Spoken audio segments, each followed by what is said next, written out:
ഇതിപ്പോൾ വയനാട്ടിൽ തുടരുന്ന മന്ത്രിസഭ ഉപസമിതിയുടെ വാർത്താ സമ്മേളനം നടക്കുന്നുണ്ട്. തത്സമയം ചില വിവരങ്ങൾ കിട്ടിയതുണ്ട്. അതൊക്കെ അടക്കമാണ് 131 എത്തിയിരിക്കുന്നത്.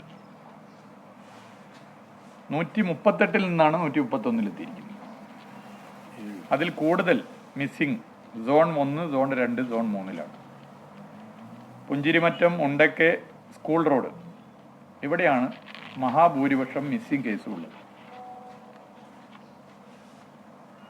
അപ്പോൾ ഈ ഭാഗങ്ങളിൽ, ഈ സോണുകളിലാണ് മിസ്സിംഗ് കേസുകൾ കൂടുതലായിട്ടുള്ളത്. നമ്മുടെ ഈ 131 എന്നുള്ള നമ്പറിൽ വലിയൊരു ശതമാനം ഈ 3 സോണുകളിൽ നിന്നാണ്. ഇപ്പോൾ നമ്മൾ ടെമ്പററി റീഹാബിലിറ്റേഷനെ കുറിച്ച് പറഞ്ഞിരുന്നു. അപ്പോൾ ടെമ്പററി റീഹാബിലിറ്റേഷന് വേണ്ടി കാര്യങ്ങൾ ഒരുക്കാൻ സർക്കാർ തന്നെ അതിന് മുൻകൈയെടുത്ത് സർക്കാർ സംവിധാനങ്ങളെ വേഗത്തിൽ സജ്ജമാക്കുക എന്നുള്ളൊരു നിലപാട് സ്വീകരിച്ചിരുന്നു. മിനിഞ്ഞാന്നാണ് നിങ്ങളോട് നമ്മൾ സംസാരിച്ചത്.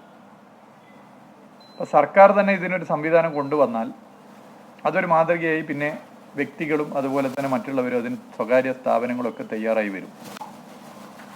അതിൻ്റെ ഭാഗമായി PWDയുടെ ഉൾപ്പെടെയുള്ള സർക്കാരിൻ്റെ വിവിധ വകുപ്പുകളുടെ ക്വാർട്ടേഴ്സുകൾ റിപ്പയർ ചെയ്യേണ്ടത് ചെയ്യുക, മറ്റ് പെയിന്റിങ്ങും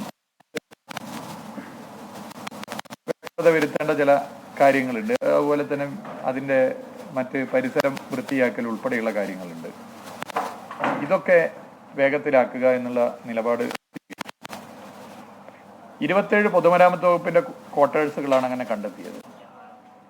അതിൽ പലതും മന്ത്രി PA മുഹമ്മദ് റിയാസ് ഇപ്പോൾ സംസാരിക്കുകയാണ്. മന്ത്രിസഭാ ഉപസമിതി അദ്ദേഹം ദുരന്ത ബാധിത മേഖലയുമായി ബന്ധപ്പെട്ട് ഇന്നവിടെ ഉണ്ടായ പുതിയ വിവരങ്ങൾ ഇപ്പോൾ കൈമാറുകയായിരുന്നു. അദ്ദേഹം നടത്തിയ വാർത്താ സമ്മേളനത്തിന്റെ തത്സമയ സംപ്രേഷണമാണ് കണ്ടത്.